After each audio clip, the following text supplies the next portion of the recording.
Siempre me apasionaron los mundos privados, íntimos, secretos de las personas.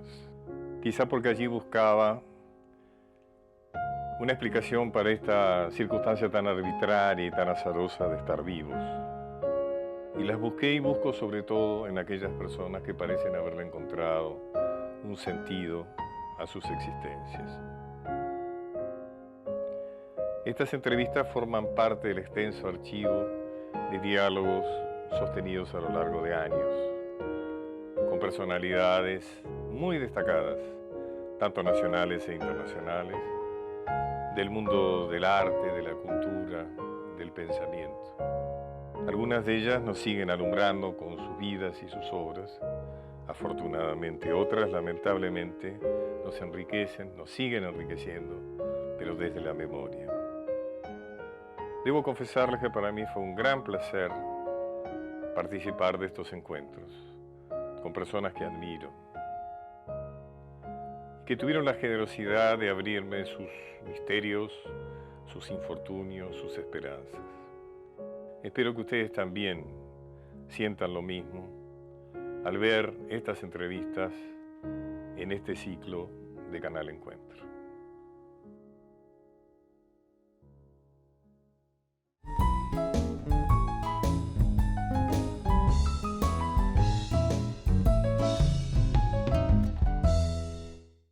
Para mí el cine es una aventura que hay que correr, y si no se corre esa aventura, pues mejor te quedas en casa, que se está muy bien en casa también, muy tranquilamente, ¿no? Carlos Saura nace el 4 de enero de 1932 en Huesca, Aragón, España. Desde su juventud, la fotografía es su gran pasión. Considerado un pionero en el cine de autor de España, su obra es una reflexión permanente sobre la realidad y la historia. En 1959 debuta como director con Los Golfos, en el que aborda la problemática de la delincuencia juvenil. En su film La Casa, trata de manera metafórica la Guerra Civil Española. Con esta película inicia una etapa de prestigio internacional, ya que obtiene el Oso de Plata en el Festival de Berlín. Junto al productor Elías Querejeta, filma una serie de películas metafóricas que evitan la censura franquista. Durante la década de los 70 realiza algunas de sus películas más destacadas, como Ana y los Lobos, Criacuervos y Mamá cumple 100 años. Con el fin de la censura, Carlos Saura cambia su narrativa metafórica por otra caracterizada por la variedad de géneros y estilos. En 1980 filma Deprisa, deprisa, y al año siguiente Bodas de sangre, en la que mezcla el documental con el musical, logrando un gran éxito.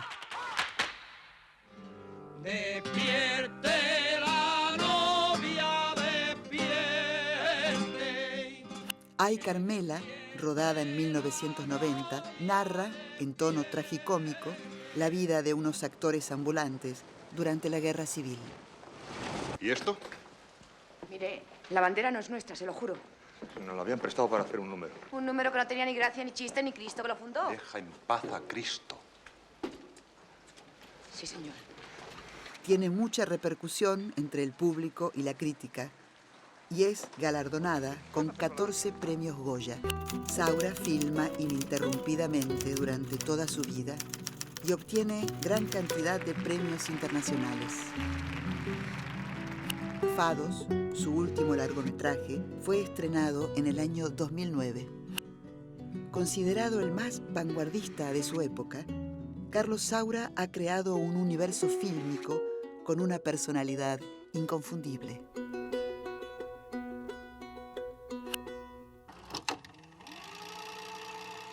Eres un director de más de 30 películas, ¿no? Te has dado el gusto de dirigir cine, ¿no?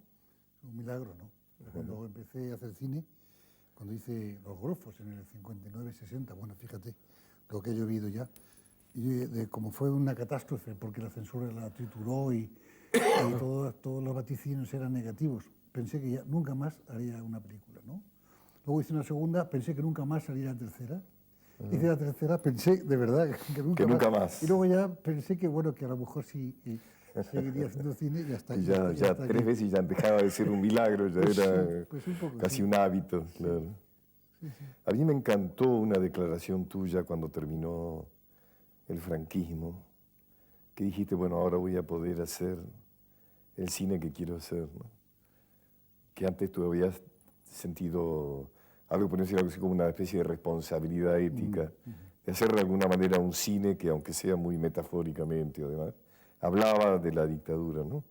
Al contrario de otros directores que se pusieron a hacer cine político recién cuando terminó el franquismo, ¿no? Sí, sí.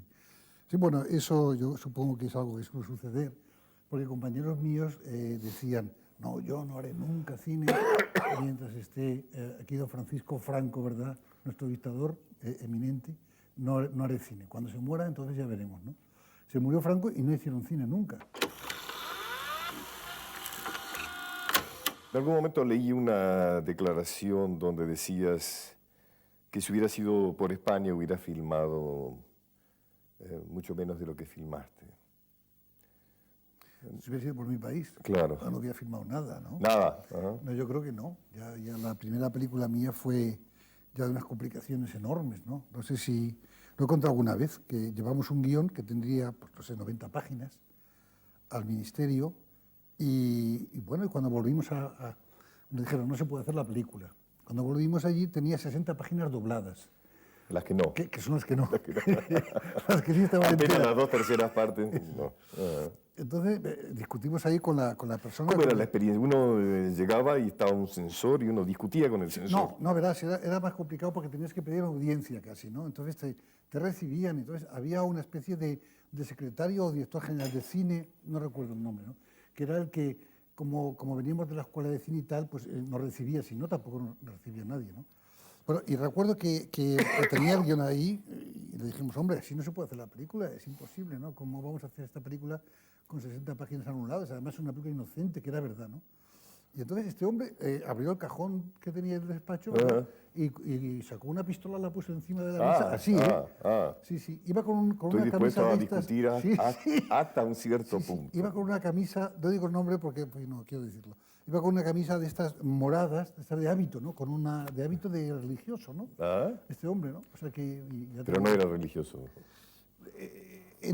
Yo creo que estos hábitos esas camisas en esa época eran como promesas o algo así, ¿verdad? Que se hacían, ¿no? Defensor de la moral y las buenas Sí, costumbres, pero evidentemente, activo, ¿no? digamos, militante. Digamos. Sí. Bueno, de la censura española supongo que, bueno, que en tu país también habrá pasado cosas de estas, pero... No, allí nunca hubo una censura formal, por eso más bien era el miedo y la represión directa, ¿no? Ya. Pero esa experiencia de la censura formal, había un despacho y un hombre que era el censor. No, había unos censores, ¿no? Y Claro. había escritores Camilo José conocidos, Cela no era un censor. Sí, y otros Otros que no, conocidos. mejor no nombrarlos.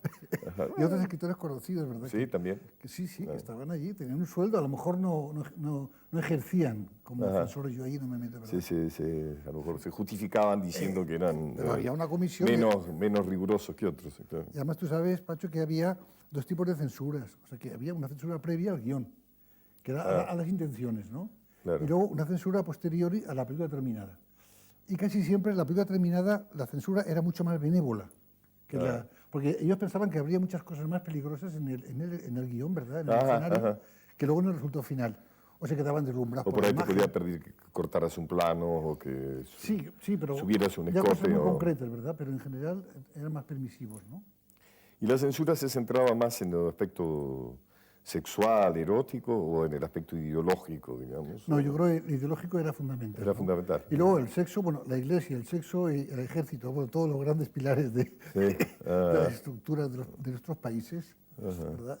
Tenían además asesores, ¿no? O sea, que no solamente... Bueno, tú sentabas y discutías, él te decía, esta escena no puede ser. No discutías. No. No discutías. No había discusión posible. Escuchabas. Nada. Había un informe y se acabó, ¿no? Decían que no, que sí, y ahí estaba. Luego, el productor, sobre todo, más que nada, el productor mucho más que yo, ¿verdad? Luchaba, trataba de llegar a unos acuerdos, ¿verdad? Pero a veces no se conseguía nada. Yo me acuerdo que había algunas películas tuyas en que la metáfora era muy clara, como La Caza, por ejemplo, ¿no? Sí, bueno, todavía en La Caza, ¿verdad? Pero había una que era una especie de cuento, que era Ana y los lobos, Alejandro donde Robles, había claro. 3 personajes que representaban directamente. Era un cuento de hadas. Claro, ¿no? cómo no. Pero con personajes, ¿verdad? Con arquetipos, digamos, ¿no? O sea, que estaba la iglesia, estaba el ejército y estaba el sexo, ¿no? Directamente. Y esa película realmente pues, tuvo muchísimos problemas, ¿no? Muchísimos problemas. Ahora, cuando tú decías eso de si hubiera sido por España, hubiera filmado mucho menos, creo que también te referías a etapas posteriores, ¿no? A ese hábito que los argentinos hemos heredado maravillosamente.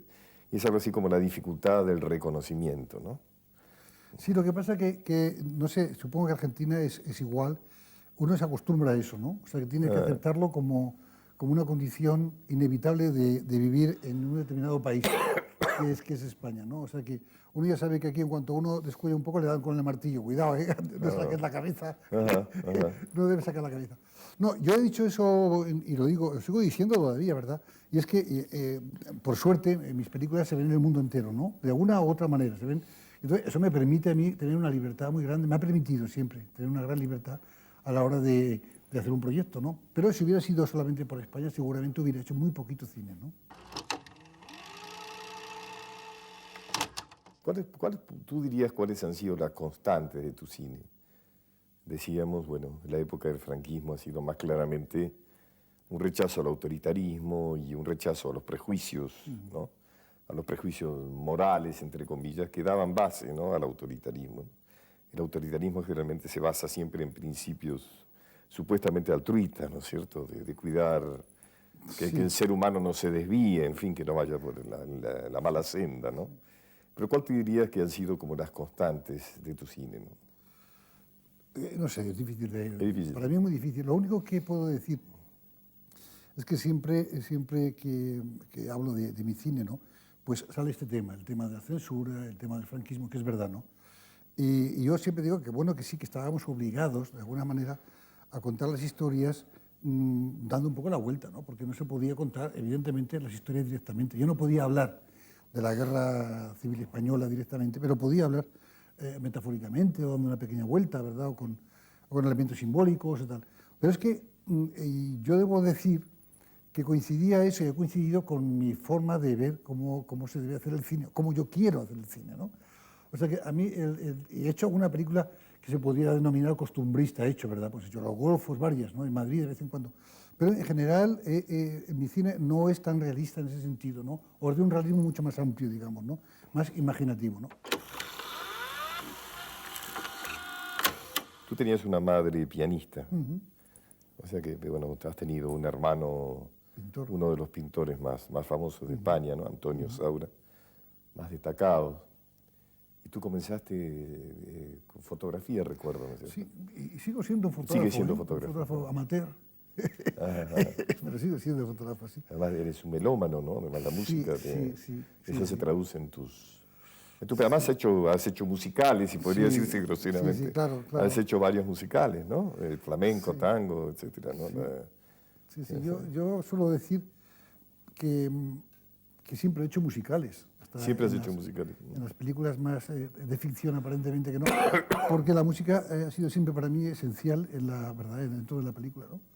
Y siempre he tratado de utilizar la música de manera distinta a cómo se utilizaba, ¿no? Porque no hay nada que me ponga más enfermo que esa música, ¿verdad?, que subraya, como en el cine americano, ¿verdad? Todavía ahora, que ya es una vergüenza, pero en los años 50, 60, 70, ¿no?, que subrayaba todavía una comedia, ¿verdad? Y de repente, yo no puedo, yo no lo soporto. Y están los teorizadores, ¿no?, que dicen que la música nunca se debe... Porque siempre debe pasar desapercibida, ¿no? Hay algunos que dicen que la música está ahí para acompañar, ¿no? Hay muchas teorías. Buñuel decía que él jamás la música en el cine. Y luego, cuando hizo Tierra sin par, metió una sinfonía completa de Brahms, ¿no? O sea que... Claro. Bueno, pero él siempre jugaba ese era su juego, ¿no? Claro. No, yo he aceptado desde el principio que la música valoraba muchísimo las imágenes y que había que meterla bien, ponerla bien puesta. Además en su tiene lugar, títulos, ¿no? Musicales, ¿no? Desde El amor brujo... Bueno, hasta hay Carmela, ¿no? Digamos como título, desde títulos muy musicales también, ¿no? Sí, puede ser, puede ser. Pero ya te digo, la música para mí es... podría decir que si tuviera o pudiera pensar en una gran frustración de mi vida sería quizá el no haber sido músico. Uno filma o escribe aquello que que no logró filmar o escribir en la obra anterior. O sea, cuando uno termina un libro, o te hablo del libro también porque también eres novelista, has publicado no hace mucho una novela, pero uno escribe o filma aquello que no logró filmar o escribir en la obra anterior. O sea, una obra genera la siguiente, digamos. Es que, no sé, claro, dependerá de... En mi caso puedo decir que hay películas que hubiera querido hacer, que nunca he podido hacer, Ajá. por problemas económicos generalmente. Un caso concreto es precisamente el de mi novela Esa luz, que era un guión que estuvo a punto de hacerse varias veces al principio, y como no había manera de que se realizara porque era costosísimo, dentro de la guerra de España había batallas, había de todo, ¿no? Entonces decidí que era más fácil para mí, porque no quería perder ese tema que me interesaba mucho, más fácil, no más fácil que fuera escribirlo, pero que me parecía que era mejor escribirlo que no dejarlo abandonado, ¿no? Entonces me puse a escribir Esa luz como una novela, ¿no? Y salió como novela, donde claro, es más fácil el explicar, digamos, una batalla sin necesidad de que tengas los tanques y los cañones y las ametralladoras y los soldados. Esa es la gran enorme ventaja de la literatura, ¿verdad?, sobre el cine, ¿no? Donde uno puede fantasear muchísimo más, ¿no?, que en el cine. Tú hablaste de producción, dificultades de producción, de aspectos económicos. Yo estoy seguro de que tú podrías haber filmado en Hollywood. Sí, he podido filmar. Creo Además, que no, he tenido... debe haber sido una sí, decisión tuya no hacerlo, sí, ¿no? he tenido proposiciones muy concretas, además, ¿no?, de filmar allí. Y conozco bien Estados Unidos y es un país que me atrae muchísimo, ¿no? Pero tomé la decisión de no hacer cine allí por la sencilla razón de que yo no quería hacer un cine en Estados Unidos como si fuera un turista que llega allí, ¿verdad? Deslumbrado, que es verdad, por ese mundo visual extraordinario que hay allí, ¿no? Y me di cuenta de que la única manera de hacer cine allí, y se lo propuse a un productor español, era vivir allí 2 o 3 años. Decir, bueno, de acuerdo, vamos a hacer cine en Estados Unidos, que está bueno, pero claro. antes de hacer ninguna película vamos a vivir intensamente, una vida normal, pero intensa si quieres, en un lugar de Estados Unidos para ver qué pasa, para relacionarte con la gente de verdad, ¿no? Porque en Estados Unidos, en Hollywood, todo es muy grande, pero los fracasos también son muy grandes, ¿no? Ya, pero a mí Hollywood no me interesa. Por ejemplo, si yo hubiera hecho una película en Estados Unidos, la referencia nunca hubiera sido Hollywood, hubiera sido otro sitio, no sé, y otra ciudad, ¿no? O sea, o Nueva York, o Chicago, o otra ciudad americana, ¿verdad? Pero Hollywood es un mundo aparte, ¿verdad? Y Los Ángeles, de alguna manera, también, aunque, claro, Hollywood es una pequeña parte de Los Ángeles, ¿no? Pero Hollywood es un mundo aparte, es un mundo muy artificial, ¿verdad?, que está allí montado. Además, donde el director muchas veces tiene poco control, ¿no? Eso que a ti te gusta mucho, tener sobre tus películas la libertad y demás. Es Existe lógico. el famoso Final Cut, ¿no? Que digamos que es el derecho que tiene el director a decidir en última instancia cómo va a ser esa película, que generalmente en Estados Unidos se lo reserva el productor, Yo ¿no? siempre me he negado, incluso una vez que tuve una posibilidad de hacer una cosa muy interesante en Estados Unidos que no salió al final, ¿no?, con una gran compañía de estas, una de las razones fue que yo me negué totalmente a eso, absolutamente. Vamos, yo siempre por encima de mi cadáver, lo he dicho siempre, ¿no? Pues me parece que hay últimamente una tendencia en el cine norteamericano al final feliz. Creo que se han convencido de que la gente no se puede ir del cine comentando es una buena película, pero es muy triste. O sea, y a veces hay vueltas de tuerca extraordinarias al final de las películas, donde el final lógico es, por ejemplo, un suicidio, pero tú ves que se suicida, pero luego resucita, cosas semejantes. Es así, siempre se hace. Es así, ¿no? O sea, hay cine algo americano- como una especie de cine americano- rechazo al final Claro. dramático. Claro, el cine americano en general es así, en general hay películas estupendas que no son así, ¿verdad? Pero es que eso forma parte, desgraciadamente, al concepto que tiene las personas en términos generales, ¿no? Que te dicen a mí, muchas veces yo hablo pues cuando viene un taxi o no sé, y pregunto, me interesa mucho, ¿no? Y siempre me dicen, no, ¿para qué voy a ver yo una película triste? Bastantes tristezas hay ya en la vida, cuando a lo mejor este hombre no tiene ninguna tristeza en la vida, ¿verdad? Pero es un concepto que se dice, sí, ¿no? ¿Piensas en la muerte? Pero pocas veces. Pensaba mucho más cuando era joven. Cuando era joven, sí. Una temporada estuve muy fascinado, pues eso, 17, 18, 19 años, incluso como fotógrafo, ¿no?, por los cementerios, ¿no? Realmente me atraían muchísimo, ¿no? Ajá. Y hacía fotos de cementerios y pasaba horas enteras. Quizá una visión más bien romántica, ¿no?, de lo que es la muerte, ¿no? Cuando pienso, pues no me gusta mucho, ¿qué quieres que te diga? No. O sea, a mí esas personas que dicen, no, la muerte vendrá, claro, ya sabemos que va a venir, ¿no? y que bueno, que vamos a esperarla. Pues a mí me parece que la muerte es un desastre, ¿no? Es una catástrofe, porque la vida está muy bien, ¿no? Y sobre todo eso de respirar me parece que es esencial, ¿no? O sea, y cuando deja uno de respirar o tiene angustias, que a veces he tenido una neumonía hace unos años y me di cuenta de que esto de la muerte es fatal, ¿no? O sea, que lo mejor sería no llegar o llegar de una manera muy dulce, digamos, ¿no? ¿Estás contento de lo que has hecho? O sea, ¿o siempre hay una insatisfacción que te ayuda a seguir haciendo cosas? Yo soy muy fatalista en ese sentido. Fatalista. Muy fatalista. Creo que uno hace las cosas en el momento en que tiene que hacerlas y como hay que luchar por hacerlas y hacerlas bien y lo que uno quiere, porque me parece que lo ideal sería eso, lo ideal es poder hacer lo que tú quieres, ¿no? O sea, que a veces con dificultades, pero bueno. Entonces sí, yo me siento satisfecho de lo que he hecho, pero sin que haya campanas gloriosas, ¿verdad? Que digan, caramba, qué maravilla. Pues bueno, yo he hecho lo que tenía que hacer, lo que quería hacer. He hecho lo que quería hacer. Sí, y sigo haciendo lo que quiero hacer.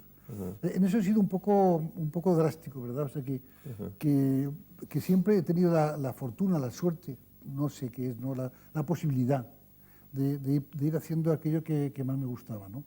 Y en el cine igual. No he hecho ninguna película, de verdad lo digo sinceramente, que no haya sido lo que yo haya querido hacer. Esto no quiere decir que sea buena, regular o mala, es otro valor, ¿verdad? Pero siempre ha sido lo que quería hacer, ¿no? Si no es una aventura, el cine no me interesa hacerlo, ¿no? O sea, tienes una aventura. Desafío. Claro, donde no sabes muy bien cómo va a acabar la cosa, ¿no? Lo que sucede es que eso no les gusta mucho a los productores a veces, ¿no? Claro. O sea, y ahí tengo problemas. No siempre puedo hacer lo que quiero hacer por esto, ¿no? Pero no lo sé porque, ya te digo, cada película se apoya un poco en la anterior, ¿no? Yo creo, ¿no? De alguna manera es no sé, es una continuación, no muy clara, porque he tocado muchas cosas diferentes, ¿no? Pero yo pienso que en el fondo, pues será un poco como mi vida, ¿no? Como es un poco paralelo a mi vida. O sea, que no me preocupo tampoco de qué me ha sucedido hace 10 años o 20 años, porque no me interesa demasiado, pero seguro que se corresponde mi vida al cine que he hecho, ¿no?